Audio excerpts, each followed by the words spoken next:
So, ఇప్పుడు జనరల్‌గా ఏంటంటే చాలామందికి ఒక డౌట్ ఇంట్లోనే చాలామందికి ఇప్పుడు నాకు రీసెంట్‌లీ కొంతమంది క్లయింట్స్ రావటం, వాళ్ళకి ఇంట్లో ఏంటంటే ఇప్పుడు చాలామందికి ఇప్పుడు మన మన ఇల్లు చూసుకున్నట్టయితే ఎక్కువ మనకి ఇంట్లో బూజు పట్టదు. కొంతమంది ఇంట్లో ఊరికేనే బూజు పట్టేస్తది. ఎక్కువ శాతం బూజు పట్టేయటం, వారానికి 10 రోజులకోసారి ఏంటి సార్ ఇది క్లీన్ చేషినా, మొన్ననే క్లీన్ చేషినా అయినా బూజు పడుతుంది. కొందరి ఇంట్లో చెదలు పట్టేస్తుంటాయి. మనకి డోర్స్‌కి గావచ్చు, మనం చేపించిన కబోర్డ్స్‌కి గావచ్చు, చెదలు పట్టేయటము, ఈ యొక్క బూజు పట్టటము, ఇంట్లో ఏదో రకమైన దుర్వాసన రావటము, ఏంటి ఇల్లు మొత్తం మనం క్లీన్‌గా ఉంచినా సరే గాని ఆ వాసనేంటిది? ఎందుకిట్లా చెదలు పడుతున్నాయి? ఇదంతా సంకేతం ఏంటంటే ఏదో ఒక ప్రయోగం మన మీద జరిగింది అన్నదానికి ఫస్ట్ ఆఫ్ ఆల్ సంకేతం. ఎందుకంటే మన ఇంటి మీదనే ఫస్ట్ ఇంపాక్ట్ ఒస్తుంది. మన నెగెటివ్ ఆరా మొత్తం ఇల్లు అబ్జర్వ్ చేసుకొని, ఆ ఇంట్లో మొత్తం బూజు పట్టడం, చెదలు పట్టటం, ఏదో రకమైన దుర్వాసన అంటే బ్యాడ్ స్మెల్ రావటం ఇలాంటియన్నీ ఇండికేషన్ దేనికి అంటే, మీ ఇంటి మీద ఎవరో ఒకళ్ళు ప్రక్రియ చేస్తున్నారు. మీ ఇంట్లోళ్ళు హ్యాపీగా ఉండొద్దు. మీ వోళ్ళు ఇంట్లో ఎవరు గాని ఆరోగ్యంగా ఉండొద్దు. ప్రొఫెషన్‌లో సక్సెస్ ఉండొద్దు. బిజినెస్‌లో సక్సెస్ ఉండొద్దు అని చెప్పి ఇది ఒక సంకేతం అన్నమాట మన ఇంట్లోకి.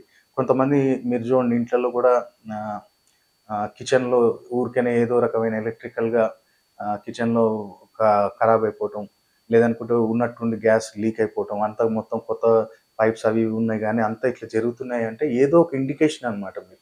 ఏదో ఒకటి జాగ్రత్త పడండి, ఏదో ఒక ప్రక్రియ చేయండి అన్నందుకు. ఫస్ట్ ఆఫ్ ఆల్ అయితే దీనికి బెస్ట్ రెమెడీ ఏంటంటే, ఫస్ట్ మనం నలుదిశల్ని సెక్యూర్ జేసుకోవాలి. అంటే సురక్షంగా చూసుకోవాలి. సో, మనం ఏం జేయాలంటే చిన్నయి ఒక స్టీల్ బౌల్స్ 4 ఒక సైజువి తీసుకోండి. దాంట్లో కొంచెం దొడ్డుప్పేయండి. అంటే రాక్ సాల్ట్ కొంచెం వేయండి. ఒక దాంట్లో ఒక 5 లవంగాలు. మళ్ళీ ఇంకో దాంట్లో రాక్ సాల్ట్, దొడ్డుప్పు, మళ్ళీ 5 లవంగాలు. 4 మూలలో 4 పెట్టండి. ఈశాన్యం, నై ఆగ్నేయం, నైరుతి, వాయువ్యం. ఇవి ప్రతి అమావాస్య తెల్లారి ఓ బ్లాక్ పాలిథీన్ కవర్‌లో ఏసుకోండి. రావి చెట్టు దగ్గర వేసి అక్కడ రావి చెట్టు మొదల్లో ఏసేయండి. అనుకోండి, నా ఇంటి మీద గాని, నరదృష్టి ఉన్నా, ఎవరైనా ప్రక్రియలు చేసినా, వాస్తు దోషం ఉన్నా, ఏదున్నా సరే గాని తండ్రి దాన్ని హరించు అని చెప్పి కోరుకొని అక్కడేసేసి, దండం పెట్టుకొని వెనక్కి తిరిగి చూడకుండా ఇంటికొచ్చేయండి. ఇది ఫస్ట్ రెమెడీ. సెకండ్ వచ్చేసి ప్రతి ప్రతి శనివారం రోజు మీరు శనివారం రోజు రాత్రి ఏం చేయాలి అంటే, మనకి ఇంటి బయట అంటే మన గేట్ ఉంది గదా!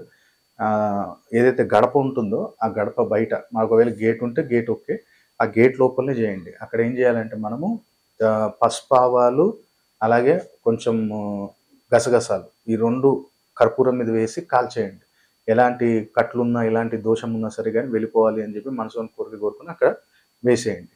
అలాగే మీరు ఆంజనేయ స్వామి గుడిలో శనివారం దీపం పెట్టండి. అది గూడా ఎలా పెట్టాలి అంటే ఒక 3 మిరియాలు, ఒక 3 లవంగాలు నువ్వుల నూనెలో వేసి మంచిగా తండ్రి ఆ యొక్క శ్రీరామచంద్రమూర్తికి ఎలా రక్ష చేశావో నా ఇంటికి గూడా అలాగే రక్షకుడు నా కుటుంబానికి ఉండు తండ్రి అని చెప్పి కోరుకొని ఏదైనా జిలేబీ నైవేద్యం పెట్టండి. దీపారాధన చేయండి. అక్కడ మనం ధ్వజస్తంభం దగ్గరైనా చేయొచ్చు. లేదా ఆంజనేయ స్వామికి బయట ఏదైనా చిన్న విగ్రహం ఉంది అంటే ఆ తండ్రిని వంచి తలుసుకొని నైవేద్యం పెట్టండి జిలేబీ. అలాగే దీపారాధన చేసుకున్నట్టయితే ఇంటి మీద ఎలాంటి నరదృష్టి, తాంత్రిక పీడలు, ఎలాంటి ప్రక్రియలు గాని, మన మీద ఇంటి మీద గాని, కట్లు గాని ఎలాంటివి ఉన్నా సరే గాని, ఎలాంటి నెగటివిటీ ఉన్నా, వాస్తు దోషం ఉన్నా ఎళ్ళిపోతుంది. కాబట్టి రెమెడీస్ చేయండి. ఇంకా మన డెప్త్ తెలుసుకోవాలి గురుగారు. ఇది ఎన్ని రోజులుంటుంది? మాకు లైఫ్ టైమ్ ఉంటుందా? మరెలా? ఎన్ని రోజులు చేస్తే బావుంటుంది? ఇంకా పవర్‌ఫుల్ రెమెడీస్ ఇంకేమైనా ఉన్నాయా అంటే, మనకు ప్రాపర్ అపాయింట్‌మెంట్ తీసుకొని మీరు ఆన్‌లైన్ గాని, డైరెక్ట్ గాని వచ్చి కలిసినట్టయితే ఇంకా బెస్ట్ రెమెడీస్ అనేది మీకు చెప్పడం జరుగుతుంది. అలాగే ఇంటికి ఇంకా సెక్యూర్ చేసుకునే ఇంకా చాలా ప్రక్రియలుంటాయి. అదెప్పుడు చెప్పగలుగుతాం అంటే మీ జాతకాన్ని చూస్తే అప్పుడు మనం పర్ఫెక్ట్ మీకు ఇంకా బెస్ట్ రెమెడీస్ అని ఇవ్వగలుగుతాం.